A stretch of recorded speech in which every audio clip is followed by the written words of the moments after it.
So next I will talk about for the project for the accelerated repair and the replacement of expansion joint.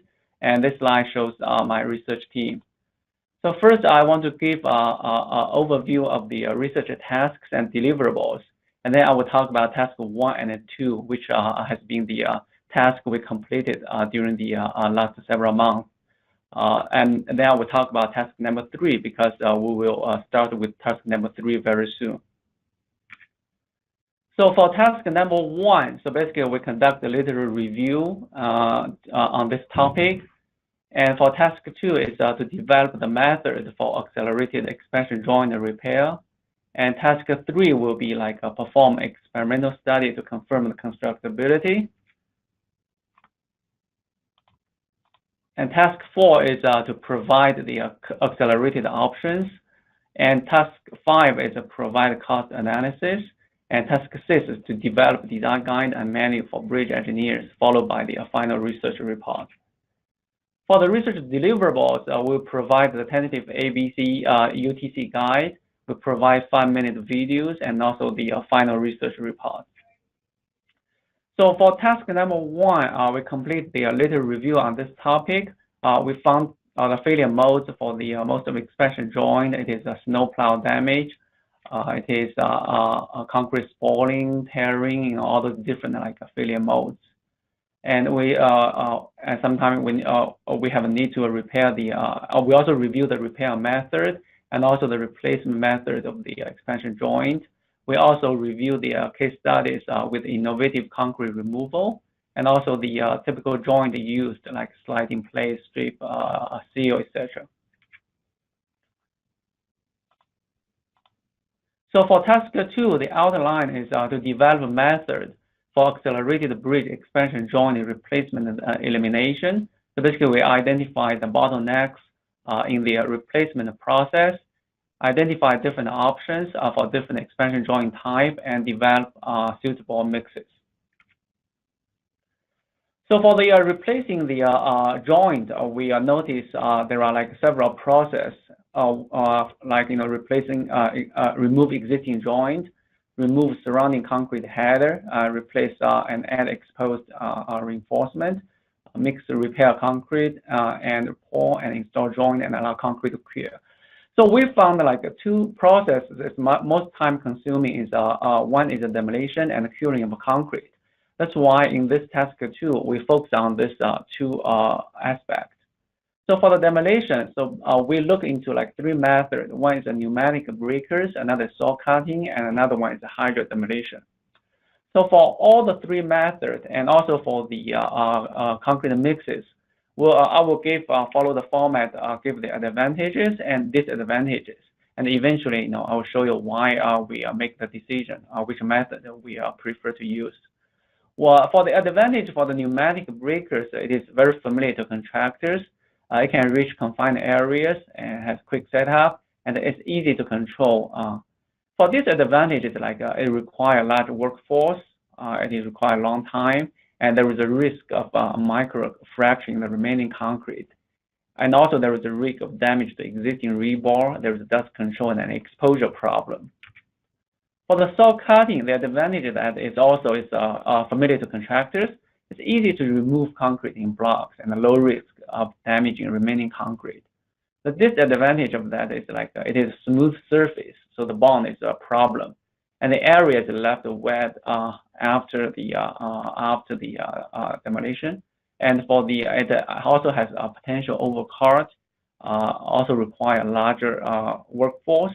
There is a potential to lose some existing rebar, and also there is dust control and exposure problem.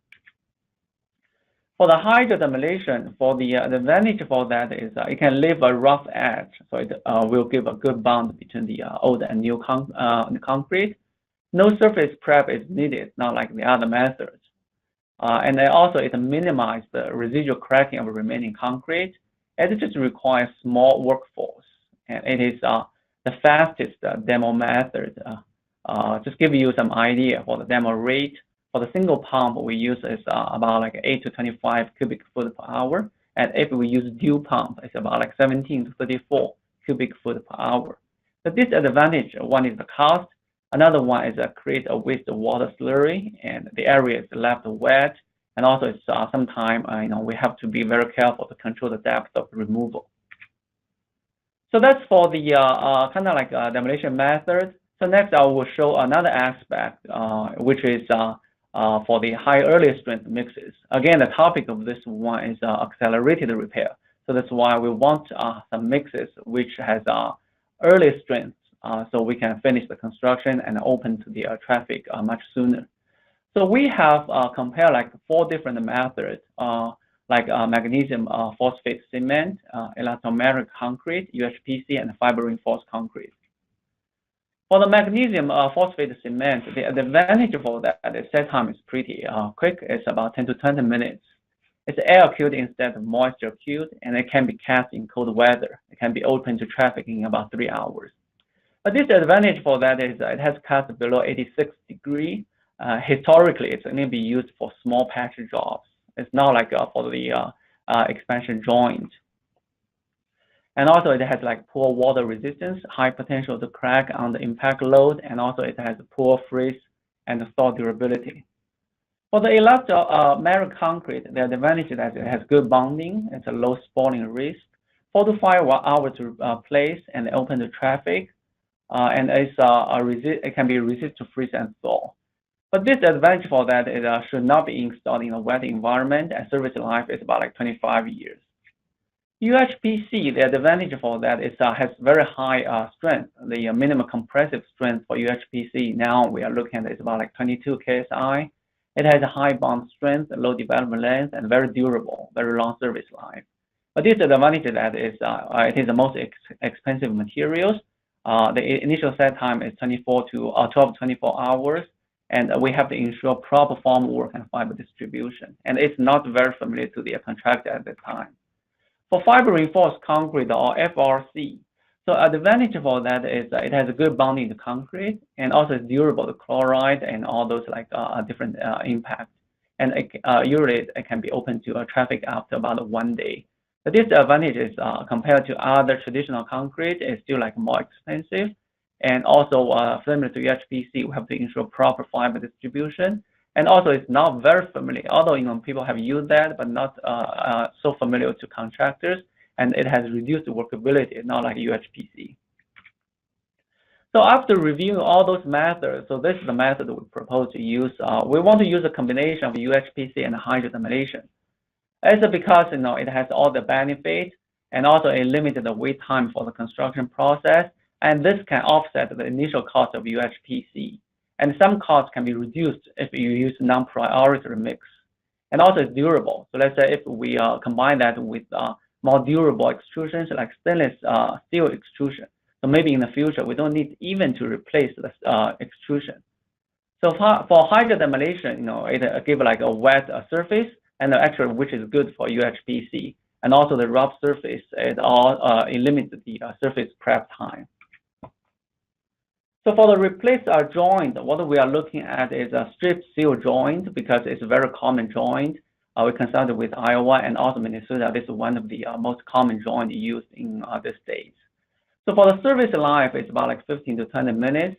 And with the UHPC, like I said, hopefully, we just need to replace the gland in the future instead of replacing the other components.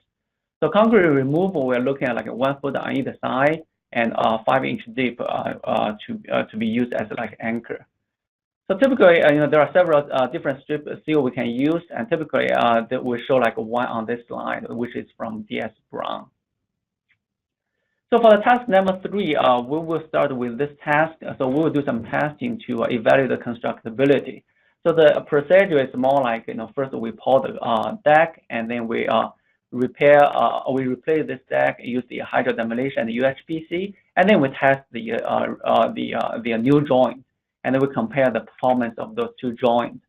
So this slide just shows what we are planning to do here. So basically we have like 2 beams supporting a slab, and this is a joint next to the abutment. In detail, we'll have like support system is like 2 steel beam, and for the reinforcing, we will use a typical our DOT bridge layout. We use 4 KSI concrete. For the loading, typical patch loading for the wheel load, and also we use string gauges. For the thermal loading, it's more like for the contraction and expansion. We are thinking about to use the lateral load, and we'll simulate this thermal loading, and also we'll evaluate the performance. So with that, I would just like to conclude my presentation and open the floor for any questions or suggestions. Thank you very much, Dr. Chen.